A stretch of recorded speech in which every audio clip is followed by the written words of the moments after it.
Salam sobat muda, hari ini kita akan bahas hati rela mendengarkan firman Tuhan. Jadi kenapa kita perlu kerelaan untuk mendengarkan firman Tuhan? Karena kita sadar bahwa firman Tuhan itu yang mengubahkan hidup kita. Dan tantangan generasi hari ini, betapa banyak generasi yang sudah meninggalkan atau cuek dengan kebenaran dan merasa dirinya paling benar. Kenapa? Karena hari ini zamannya digital, orang dengan googling atau Mbah Google itu bisa mengetik apa aja dan bisa seakan-akan bisa menjawab semua kebutuhan mereka. Padahal itu hanya semu biasa.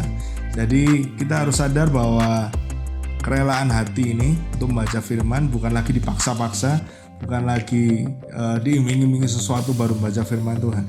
Karena firman Tuhan tidak bisa dipelajari seperti kita mempelajari mata pelajaran. Tidak hanya berhenti di knowledge, tapi kita percaya bahwa firman Tuhan itu harus kita sampai ke understanding kita, pengertian kita yang kita taruh dalam hati kita, sehingga firman itu mengubahkan pola pikir kita untuk kita terus berjalan dalam kebenaran. Kita mau akan bahas di Mazmur 85 ayat 9, saya baca versi bahasa Indonesia masa kininya. Aku mau mendengar perkataan Tuhan Allah. Ia menjanjikan kesejahteraan kepada kita, umatnya, asal kita tidak kembali berbuat dosa.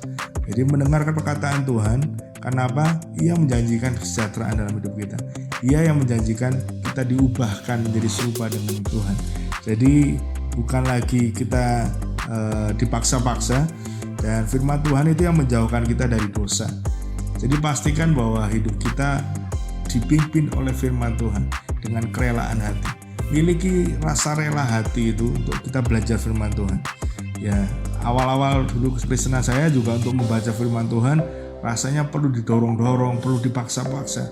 Tapi kalau ketika hari ini saya rasa bahwa saya butuh firman Tuhan, karena tanpa firman kita nggak bisa berjalan atau tidak ada tuntunan apapun untuk kita melakukan menjawab tantangan hari ini.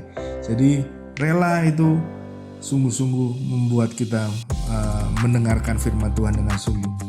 Jadi ini waktunya change your mind, waktunya ngebum. Pastikan di setiap kita memiliki kerelaan hati untuk mendengar firman Tuhan.